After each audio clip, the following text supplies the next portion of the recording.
Hi everyone and welcome to my channel. Today I'm going to create an artwork from start to finish using some of the papers I created in a previous video called Gel Plate Printing Wabi Sabi Textured Surfaces. It's always good as a collage artist or a mixed media artist to have lots of little papers to work with. Any bits and pieces I just put aside. I've got an old shoebox and a basket and I pop them in there because you never know when you're going to need just that certain colour or that certain texture for your work. So here I am just showing you some of those textured pieces. The board I'm working on is just matte board. However, you can work on any heavy watercolour paper, mixed media paper or cardboard. Whatever support you use, it must be nice and strong to be able to glue your papers to and not have it warp. I've chosen these lovely pieces of textured paper because they are quite neutral. Here I'm using the board, which is cut to about 15 centimeters square, just to try and work out what part of the darker paper I'm going to use. I'm just using a knife to cut around, just so that it gives me the exact size to cover the board.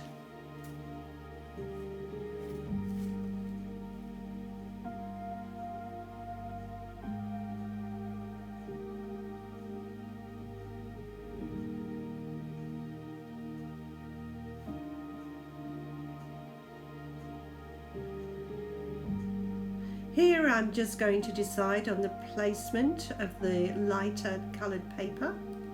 I'm pretty happy with it there and I love that ripped edge. I'm using Liquitex matte gel medium as a glue.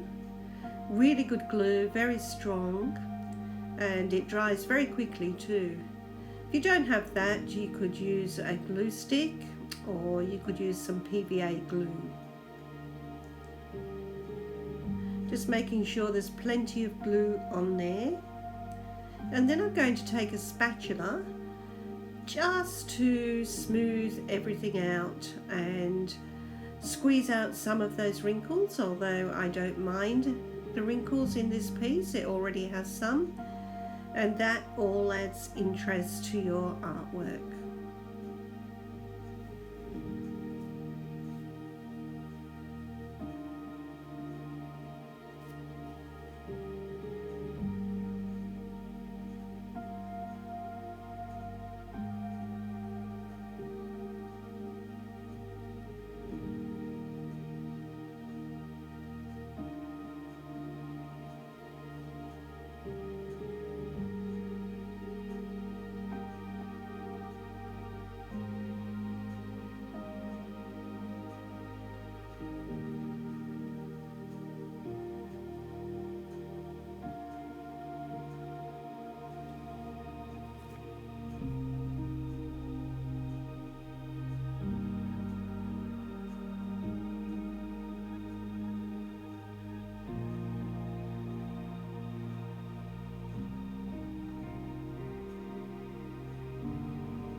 Here I'm using Liquitex Basics in titanium white. You could certainly use any brand of paint that you wish to use in a titanium white.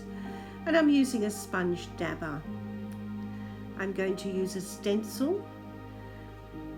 The reason I chose a darker background is because I wanted to use a lighter colour through the stencil, which will give me the trees in a darker colour or the underneath colour. So I'm just choosing where to pop that stencil and then just using a little bit of paint on the sponge. You're better off doing it lightly and then repeating the exercise to build up the colour, rather than putting too much paint on initially. If you put too much paint on, it tends to bleed underneath the stencil If you put it on nice and lightly and just do 1 or 2 coats if needed, you will find that you will get no bleeding.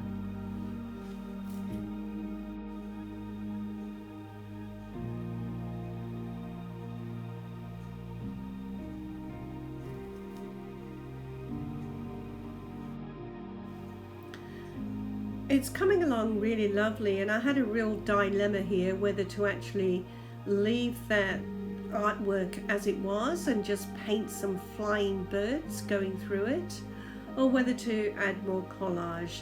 As you can see, I'm just testing out a few of my botanical prints.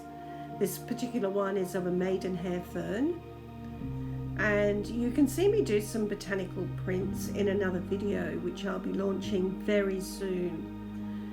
They're really lovely to do, and they make lovely pieces of collage paper for you to use in your artworks.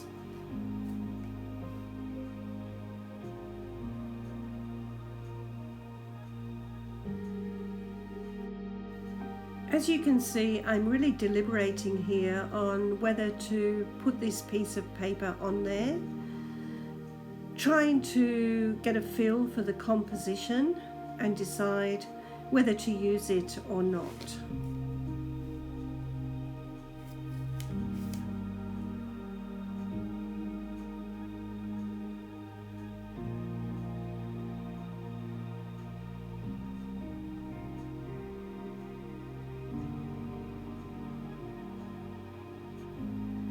I really like this piece. I'm going to use it on its side. It gives an impression of something like some ferns in the foreground.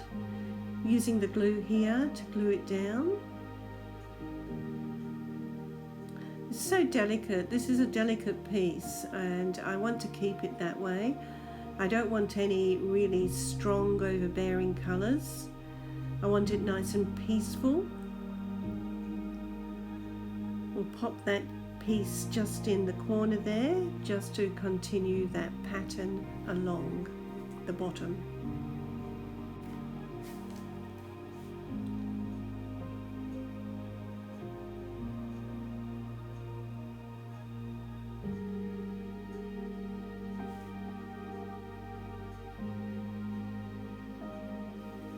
I really love this paper. It's really good for collage. It's a beautiful transparent, almost transparent paper. It's got lovely silk threads going through it, which when you rip it, you get those little threads protruding on the outside edges. It's a great way of softening back your artwork. Today I'm just using it in its natural colour in the white. Now you can buy this in all different colours, but I tend to just buy the white because you can stain it yourself just by using some ink or watercolour, acrylic paints, or coffee or tea, whatever you choose. And by having the white, it just gives you any colour that you really want. I'm putting glue over the top just to stabilise it, make it nice and firm, embed it in there. Here I'm using some titanium white paint on my finger, just to push the paint along and soften some of those edges. When you gently skim it over the top of that threaded paper, it actually picks up the threads, as in highlights them, and gives you a lovely feeling of branches or bracken in the foreground.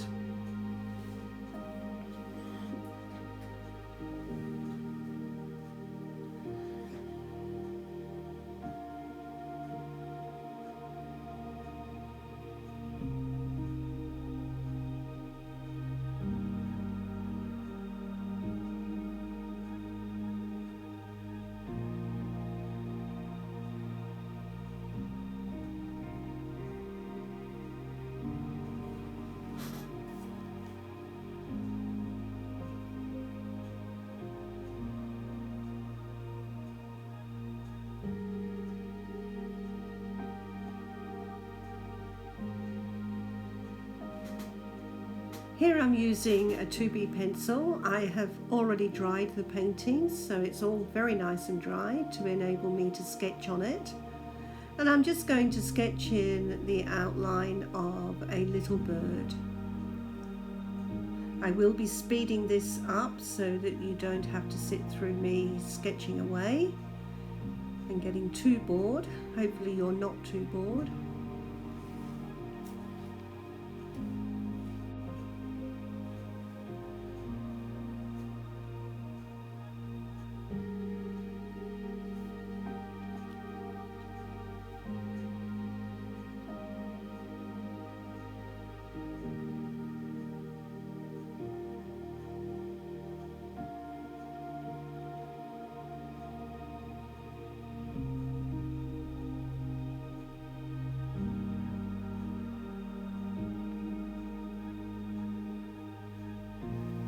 This is a Sennelier ink and the colour is walnut.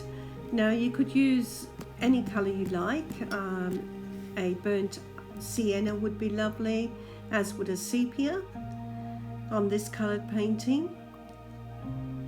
I've just added a little bit of water to my brush to thin down the paint a little bit. And here we go. Enjoy watching.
Here, to give it a little bit more tone, I'm using a 9B in just a graphite pencil. You know, anything from a 4B upwards would be fine. You could even use a coloured pencil if you wanted to, but I'm just giving it a little bit more definition and a little bit more tone.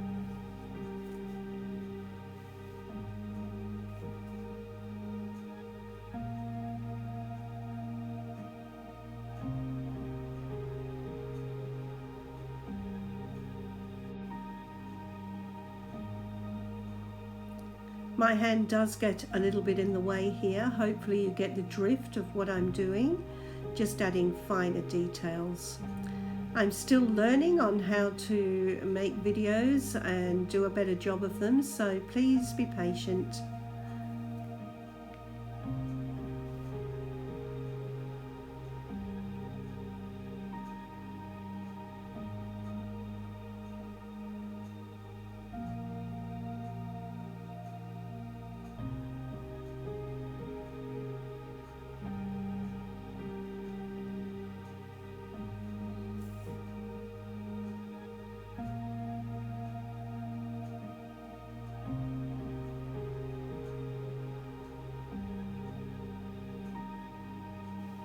Here I'm just adding some final highlights, especially to the eye. The eyes always need that little sparkle dot.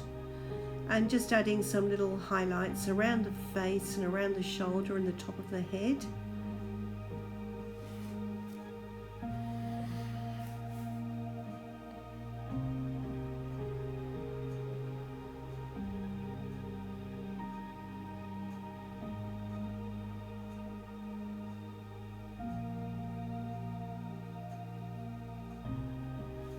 We're nearly there, and next I'm going to add some splatters in a Liquitex bright gold Just add a little bit of water to the paint. That will help you with the splattering, and it really does make a difference to the painting.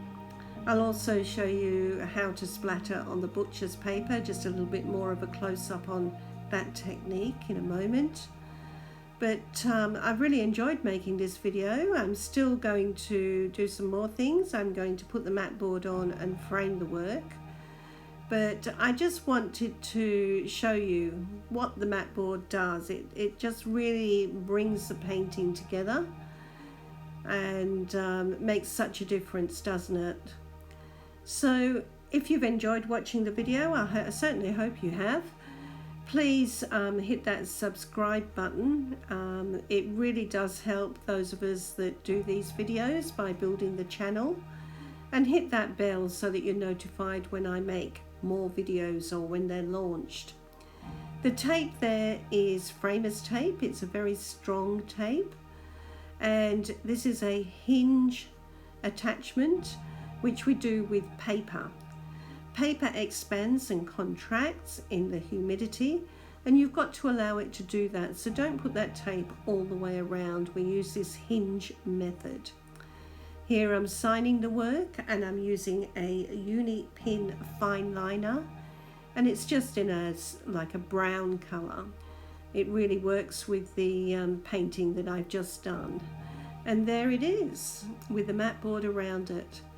I hope you've enjoyed it, and thank you for watching. Hopefully I'll see you in the next video. I definitely have more videos coming up.